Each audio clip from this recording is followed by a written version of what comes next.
If I can have your attention here in the media center, it's our honor now to be joined by Kyle Busch, driver of the number 18 Interstate Batteries Toyota for Joe Gibbs Racing.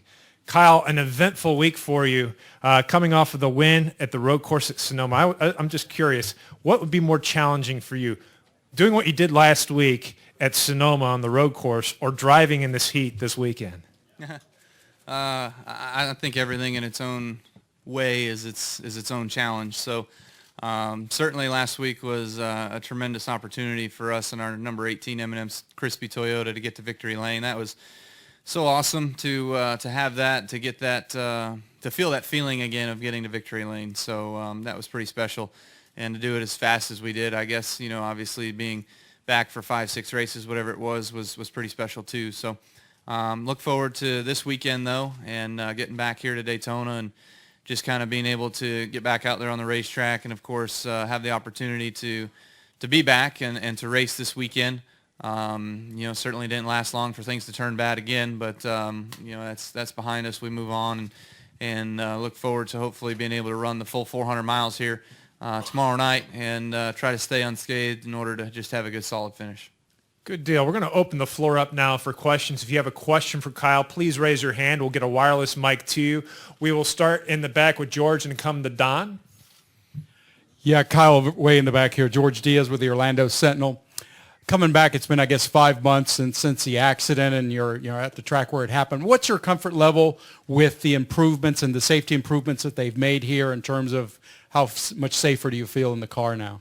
I wouldn't say you ever feel safe, but you're certainly grateful for the opportunity with the racetracks, not just Daytona, but all the racetracks, to continue to work on the evolution of safety, and as well as NASCAR, you know, the work that they've done throughout the years with the seats and the Hans device and our restraints and everything, you know. So I'm grateful that the Daytona Speedway, International Speedway, you know, was as complimentary as they were after the race, or after the crash here in the spring, that, you know, they wanted to fix it. And they wanted to do everything they could in their power to make sure everything was done right here at the Speedway and to make it first class, and I think they've done that. You know, I think there's certainly always still room for improvements. Any facility you go to, I feel like there's room for improvements. So, you know, seeing those done here at the Daytona Speedway was really good. Okay, we're going to go to Don, then to Bob, and then to Alan. Kyle, Don Colba with Morris News Service. Kind of off of that question, you know, besides whatever you accomplish with your driving, one of your legacies will be you were the guy that kind of gave everybody a wake-up call that the search for safety really never ends. ISC announced today they're adding 54,000 linear feet of safer barriers to their properties between now and next year. But you were the guy that kind of shook everybody up, made everybody kind of take a double look. I mean, it's not the way I'm sure you wanted to you know, to do that, but do you ever think about that? Yeah, certainly. You know, I never really wanted to be the advocate or the spearhead of the safety initiative, but it seems as though I've kind of taken on that role just through my injury that I had. But, you know, there's a lot of improvements that all these racetracks can make, and I say that because there's never a situation, us being race car drivers and crashing and whatnot, that you can plan for. You know, you've always got to plan for the worst. I mean, you know, we think about it and you think of the safer barriers running along the inside walls in the corners because we've probably never really hit there before, but in all reality, it just hasn't happened yet. You know, I think that we all need to just take a step and really pour every effort into everywhere around the racetracks. And I say that, you know, I mean, fortunately Ryan Briscoe's okay, but in reality, man, there's no sense in grass. I mean, we have absolutely no reason to have grass at any of these facilities. So I think that needs to be one of the next biggest pushes that we can all have, you know. At any racetrack, you know, if there's a crash on the front stretch, even here, you know, we tend to like to crash into coming to or coming out of the tri-oval. You know, for us to always have avenues to go to and to just kind of get away from the crash, you know, it always makes our jobs a lot easier or better than just having, you know, no opportunity and having to center punch the guy that we're looking at, you know. So I think there's still a lot of room to grow and to get better. Okay, we're going to go to Bob, Alan, Holly, and then to Greg. Bob Hockers, ESPN. can you just talk about when you drove by that area? I mean, did you look at it while you were on track? And last week you kind of called them demons. I was curious if you feel like you got rid of any angst.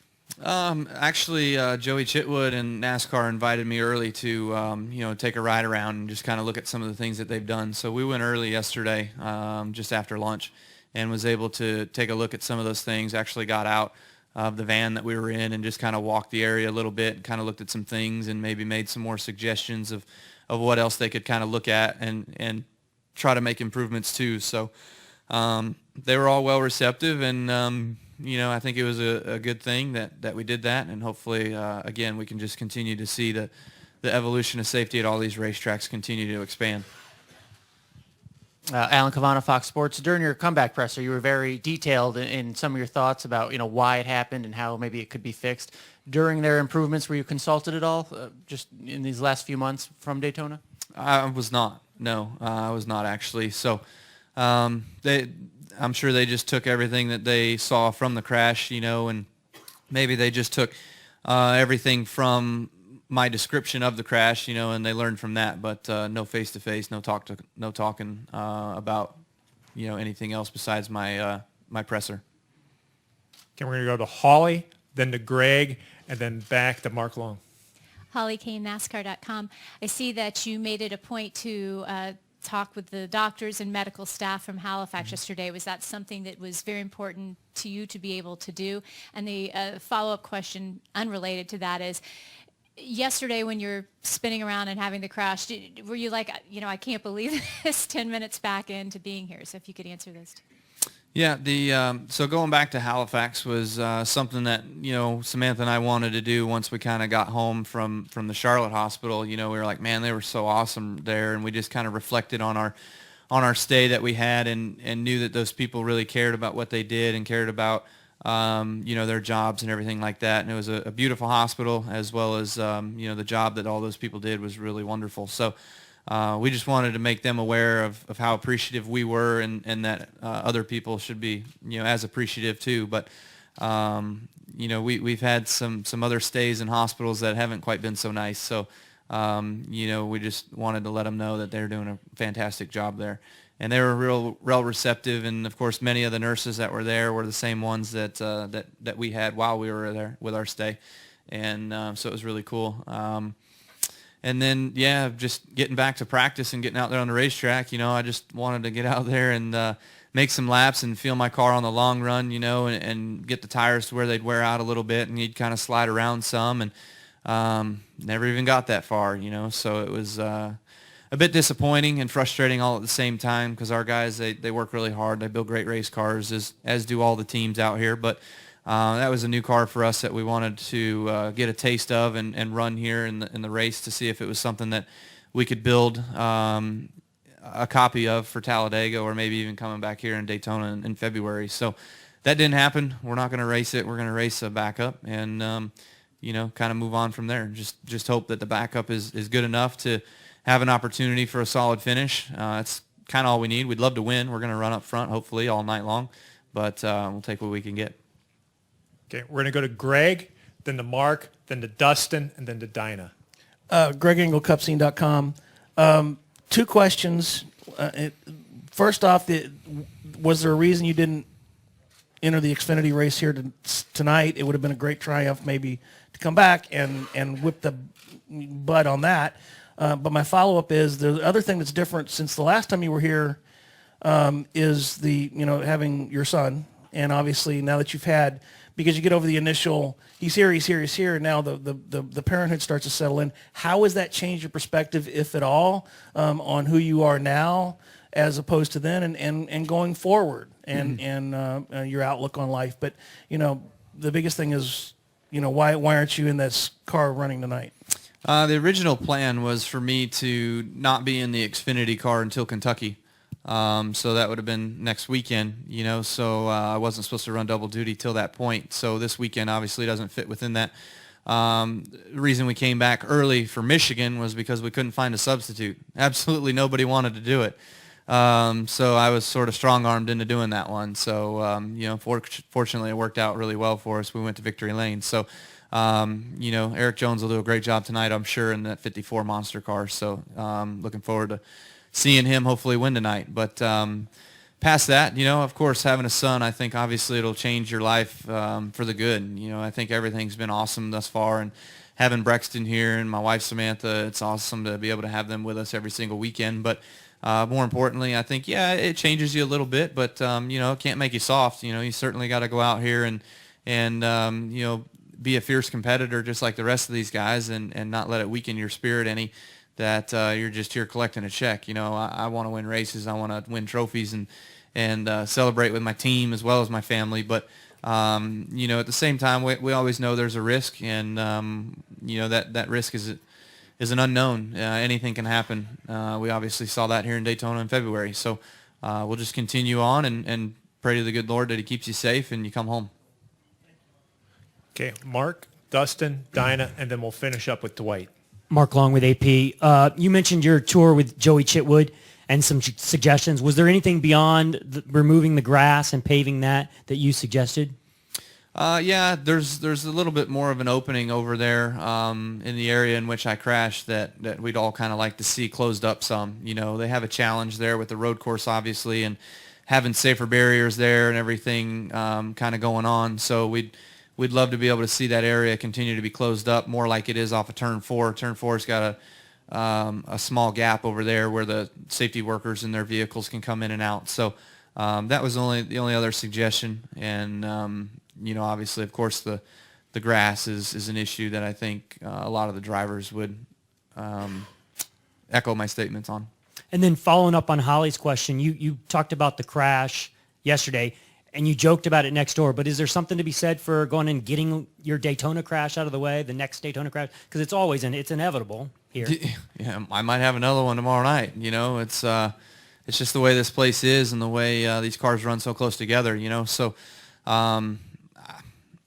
it's nothing to joke about, I guess, but, it's just, it sucks it happened, and, it's feel bad for the team guys. I mean, man, we've wrecked a lot of cars at the 18 car this year, whether it's been me, David Reagan, Eric Jones. We've had our fair share of crashes, and so that team has just busted their butt way too hard this year, and they deserve better than that. So I just hate it that it happened to us again yesterday. Dustin Long, NBC Sports. Kyle, since this accident, now do you feel you need to take more of a proactive or be more, whether it's publicly or even more with owners or NASCAR talking more about safety, taking more of a leadership role, I guess maybe is the way to phrase that? Is that more on your shoulders? And two, in terms of the grass, how do you or the other drivers tell the tracks or convince the tracks to pave the grass, because an argument can be cost or the aesthetics because it looks better or something, or some other thing like that. How do you convince that? What was the first one? Leadership. Oh, yeah, and safety. I don't know that I've necessarily taken the leadership role in safety as much as some other drivers have. I would say Ryan Newman is a huge advocate for the safety side. I think Jeff Burton was as well, too, or maybe still is.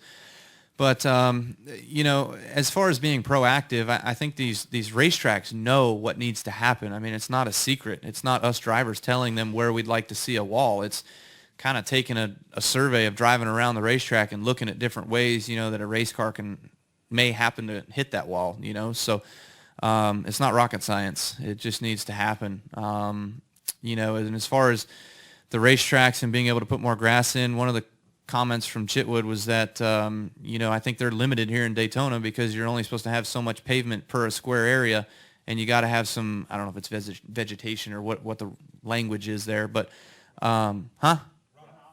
No, it's not runoff. Yeah, right. So, they can only build so many drains and whatever else and all that stuff. Well, here's my point. I've never seen a car flip over because it's gone through a puddle.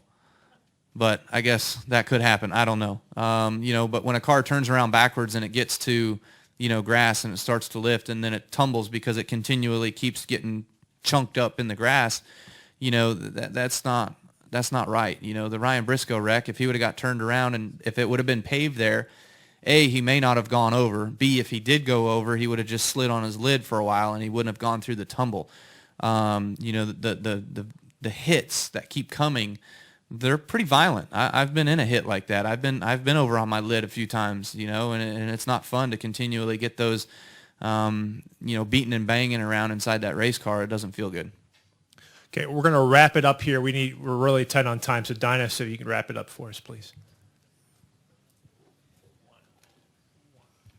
Hey, Kyle, Dinah Pulver with the Daytona Beach News Journal. Yesterday you said that as you drive around tracks, you do see places that you'd like to fix or see fixed. Have you got a list, or can you share with us some of the places that you would like to see some changes besides Daytona? Not off the top of my head, no, not really. You know, Phoenix, we used to have the dog leg and the grass down the backstretch, and now that place is entirely all asphalt. And I think on the West Coast, you know, they appreciate that you don't have grass, so you don't use water. You know, Bristol, it's another racetrack. There's no grass that a car can touch. Darlington, there's no grass that a car can touch, you know. So all those places, they you know, it can be done, and it is done at some places. So I'm not so sure that it couldn't be done at more places. But as far as safety barriers and walls and things like that, any wall that's unprotected, we got to fix that. We saw some pretty hard licks down the front stretch at California in that same IndyCar race where there was no safer barrier. So, you know, we obviously, us drivers, we're dumb enough we can figure out how to crash in a straight line. It should be harder than it is, but it's pretty easy. You know, so it's inevitable that we just continue to try to fix those things and make it as safe as possible. Yeah, we can all still get hurt through safer barriers or tire packs or anything like that, but at least we're doing our job and we're trying to help the situation if it does arise, that we try to keep these drivers as safe as we can.